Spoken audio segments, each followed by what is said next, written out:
بسم اللہ الرحمن الرحیم۔ معزز ناظرین السلام علیکم، welcome to our channel voice of Muslims. یہودی علماء نے کووڈ-19 کے بعد کووڈ-21 کی پیشگوئی کر دی۔ یہ تمام ویڈیو دیکھنے سے پہلے میرے چینل کو سبسکرائب اور بیل آئیکن کے بٹن کو دبانا مت بھولیے گا، شکریہ۔ تو چلیے چلتے ہیں اپنی ویڈیو کی جانب۔ معزز ناظرین، آخر الزماں، آمد مسیح، یاجوج ماجوج اور قیامت سے پہلے برپا ہونے والے آخری معرکہ، خیر و شر جیسے موضوعات صرف علماء اسلام کا ہی نہیں بلکہ عیسائیت، یہودیت میں بھی سب مدتوں سے زیر بحث اور زیر مطالعہ رہے ہیں۔ حیرت کی بات یہ ہے کہ تینوں مذاہب کے وہ علماء جو ان موضوعات کے ماہر سمجھے جاتے ہیں، وہ سب گزشتہ 30 سالوں سے ان واقعات کے عن قریب ظہور پذیر ہونے کی علامت دے رہے ہیں، اور بیشتر علماء ان کے شواہد بھی پیش کر رہے ہیں۔ ان سائنسدانوں کی وارننگ اور تباہی کے اندازوں کے بعد ایک دفعہ پھر انجیل مقدس کے پرانے اور نئے عہد نامے کھولے گئے، اور اب عیسائیت کی تنازع میں آخری معرکہ، خیر و شر، ارمیگڈون کے بارے میں گفتگو موجودہ دور کا ایک سنجیدہ موضوع بن چکی ہے۔ معزز ناظرین، ارمیگڈون کے بارے میں آپ لوگوں کو بتاتا چلوں۔ ارمیگڈون یعنی کہ دنیا کی تباہی کس طرح سے رونما ہوگی، یہ سب عیسائیت کے علماء نے پیش کیا ہے۔ عیسائیوں اور مسلمانوں سے کہیں زیادہ یہودیوں نے اس موضوع پر تحقیق کی، اور سب سے زیادہ لٹریچر بھی انہوں نے ہی تحریر کیے۔ صہیونیت کی خفیہ تحریک کا آغاز 1896 کے اجتماع میں ہوا، جس میں ورلڈ پروٹوکولز پر اتفاق کیا گیا۔ 1916 میں برطانیہ کے ساتھ اسرائیل کے قیام کے لیے خفیہ معاہدے کیے گئے۔ بل فور ڈکلیریشن کا اعلان بھی کیا گیا۔ 1920 سے جافے، تل ایبک کے اور دیگر ریگستانی علاقوں کی جانب یورپ کے یہودیوں کی قافلوں کی صورت میں روانگی کا آغاز، اور آخرکار 14 مئی 1948 کو اسرائیل کے قیام تک سارے مراحل اسی آخری معرکہ، خیر و شر کی جانب پیش قدمی تھے۔ وہ معرکہ جس کے نتیجے میں یہودی ہیکل سلیمانی کی دوبارہ تعمیر کریں گے، وہاں تخت سلیمانی کو آراستہ کریں گے، اور پھر آخری مسیحا اس کے تخت پر بیٹھ کر عالمی حکومت قائم کرے گا۔ یہودیوں سے زیادہ کوئی اور گروہ اس معاملے میں اتنا سنجیدہ نہیں ہے۔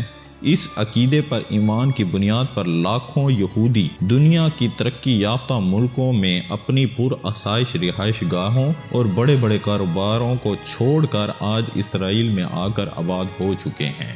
جس طرح دنیا بھر میں جدید سیکولرزم اور لبرلزم کی طوفانوں سے تمام مذاہب کے لوگ متاثر ہوتے ہیں، ویسے ہی اسرائیل میں آباد یہودی، خصوصاً ان کے نوجوان بھی اس کی زد میں آ چکے ہیں۔ اسرائیل کا ماحول دراصل خالصتاً ہنگامی بنیادوں پر استوار کیا گیا ہے، جس میں ہر نوجوان کو میٹرک کے بعد 2 برسوں کے لیے لازمی فوجی ملازمت کرنی ہوتی ہے، اور ان 2 برسوں میں اسے مسلمانوں سے لڑنے اور ان پر فتح حاصل کرنے اور مسیحا کی آمد تک اسرائیل کو مضبوط بنانے کے جذبات بھر دیے جاتے ہیں، کہ وہ باقی اپنی زندگی یہی خواب دیکھتا رہے کہ کب وہ وقت آئے گا جب وہ اس فوج کا حصہ ہوگا اور اردگان، مصر، عراق، شام، سعودی عرب میں آباد مسلمانوں کا خاتمہ کرتے ہوئے ایک عالمی یہودی حکومت کے قیام کا منظر اپنی آنکھوں سے دیکھے گا۔ اسرائیل اور دنیا بھر کے وہ ممالک جہاں یہودی مستقلاً آباد ہیں، وہاں ان کے علماء انہیں احبار و رہبان پکارتے ہیں، اور عربانی زبان میں وہ رہبائی کہلاتا ہے۔ گزشتہ 30 سالوں سے یہودیوں کے بڑے بڑے اجتماع منعقد کر کے لوگوں کو آخری معرکہ، خیر و شر کی تیاری کے لیے مذہب کی جانب لوٹنے اور اس کی مکمل پابندی کا درس دے رہے ہیں۔ ان تمام یہودی علماء میں سب سے زیادہ مقبول امنون اسحاق ہے، جس نے 1986 میں 33 سال کی عمر میں شو فارم نامی ایک تنظیم بنائی، جس کا مقصد بھٹکے ہوئے یہودیوں کو واپس مذہب کی جانب لانا ہے۔ یہ پہلا رہبائی تھا جس نے اپنے خطیبوں کے لیے جدید ٹیکنالوجی کا استعمال شروع کیا۔ پہلے اس نے اپنے خطبات ویڈیو کیسٹوں کے ذریعے پھیلائے، پھر CDs، اور اب YouTube پر لاکھوں مدعاؤں موجود ہیں۔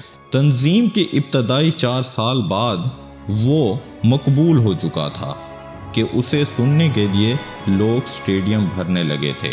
وہ یہودیوں کو ایسی خالص مذہبی زندگی گزارنے کی جانب راغب کرتا تھا جس میں ایرانی اور گلمیر کی کوئی گنجائش نہیں تھی۔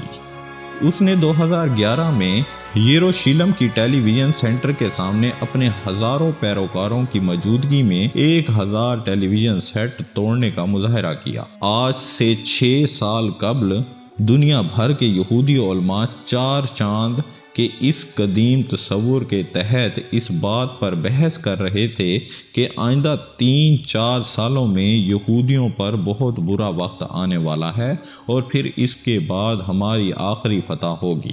اس تصور کو وہ المیہ کے بعد کامرانی کا نام دیتے ہیں۔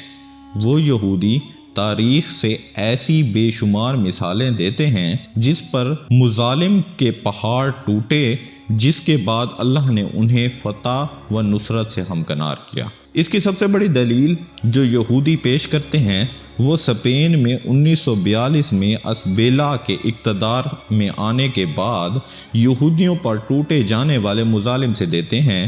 وہ کہتے ہیں کہ اسی سال امریکہ دریافت ہوا تھا جو بعد میں یہودیوں کے عالمی منظر نامے پر چھانے کی علامت بنا۔ اسی طرح وہ 1967 کی فتح کو بھی انہی 4 چاندوں کے آسمان پر طلوع سے تعبیر دیتے ہیں۔ اس تصور کو دراصل ایک ساتھ آگے پیچھے ایسے چاند گرہوں کی بابت ہے کہ جو ان کے بڑے تہوار خصوصاً یوم کپور کے وقت ہوتے ہیں۔ امنون اسحاق نے 2014 اور 2015 کے ان 4 خونی چاند گرہنوں کے بعد بتایا تھا کہ کچھ عرصے کے بعد یاجوج اور ماجوج اور بڑی عالمی ورلڈ شروع ہوگی اور دنیا میں صرف چند یہودی ہی بچ جائیں گے۔ یہودیوں کے ہاں خالص بنی اسرائیل کی برتری کا ایک گروہ تصور موجود ہے، اور مسیح کی آمد کے بارے میں بھی ان کی پیش گوئیوں میں یہی درج ہے کہ وہ خالصاً بنی اسرائیل کی یعنی آل یعقوب کی حکومت قائم کرے گا۔ امنون اسحاق 2011 کے اکتوبر میں کہا تھا کہ موجودہ یہودی علماء میں آل یعقوب میں صرف 5% ہیں اور باقی 95% بہروپیے ہیں اور خود کو آل یعقوب کہتے ہیں، اور انہی کی وجہ سے اب یہودیوں پر عذاب آئے گا اور نتیجے کے طور پر خالصاً بنی اسرائیل ہی باقی بچ جائیں گے۔ رہبائی امنون اسحاق نے 2019 کے آخر میں کہا تھا کہ کچھ ماہ بعد دنیا کا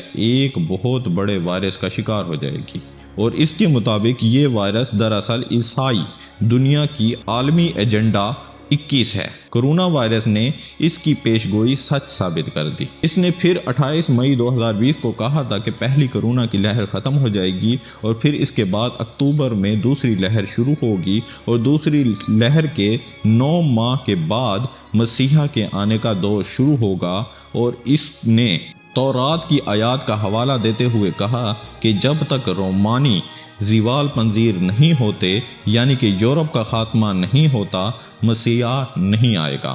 امنون اسحاق اس وقت یہودیوں میں سب سے زیادہ مقبول ترین ربانی ہے، جس کی سننے کے لیے یہودی لاکھوں کی تعداد میں اکٹھا ہوتے ہیں۔ اس نے 1 اکتوبر 2020 کو ایک ایسی ویڈیو جاری کی جس نے پوری دنیا میں ہیجان برپا کر رکھا ہے۔ اس ویڈیو میں اس نے اگلے 10 سالوں کے لیے اقوام متحدہ کے ایک نیو ورلڈ آرڈر کی خفیہ پلان سے پردہ اٹھایا ہے۔